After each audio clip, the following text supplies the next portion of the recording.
Pemerintah Provinsi Aceh terus mengejar ketertinggalan vaksinasi COVID-19 terutama bagi kalangan siswa. Berbagai upaya seperti mengunjungi sekolah-sekolah dan mensosialisasikan pentingnya vaksin kepada para guru, siswa maupun orang tua berhasil meningkatkan capaian vaksinasi COVID-19 menjadi 81.000 dari 19.000 dalam waktu 10 hari saja.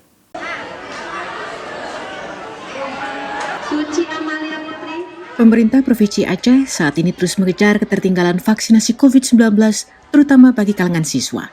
Berbagai cara diupayakan, seperti mengunjungi sekolah-sekolah dan menyosialisasikan pentingnya vaksin, baik kepada guru, siswa, maupun orang tua.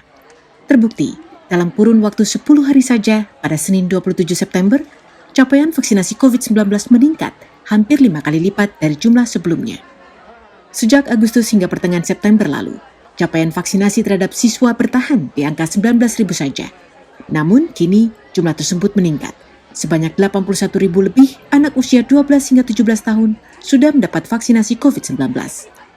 Koordinator vaksinasi COVID-19 Aceh, Dr. Iman, menyebutkan peningkatan vaksinasi COVID-19 terhadap anak di Provinsi Aceh belakangan ini mengalami peningkatan yang signifikan. Ini tidak terlepas dari upaya pemerintah menyosialisasikan pentingnya vaksinasi. Kalau untuk vaksinasi sekolah malah kita cepat ya, karena di awal sebelum sosialisasi vaksinasi sekolah kemarin itu kita angkanya itu cuma 19.000. Jadi 19.000 itu dalam 10 hari yang lalu ya.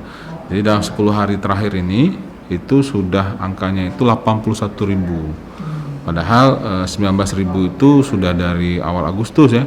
Jadi angka 19.000 itu tidak terlalu tinggi lah. Sementara pada saat 10 hari belakangan angkanya sudah sangat luar biasa tinggi. Tercatat, total siswa SMP, SMA, dan SMK di Provinsi Aceh sebanyak 393.100 siswa. Semua jenjang sekolah di Aceh yang berjumlah 6.619 sudah menggelar PTM secara terbatas. Saat ini pemerintah Aceh melalui Dinas Kesehatan dan Dinas Pendidikan, baik provinsi maupun kabupaten kota, terus melakukan vaksinasi di lingkungan sekolah. Para siswa pun diminta untuk mempersiapkan diri sebelum mendapatkan vaksinasi dengan menjaga kesehatan dan terbuka kepada tenaga medis jika memiliki penyakit penyerta.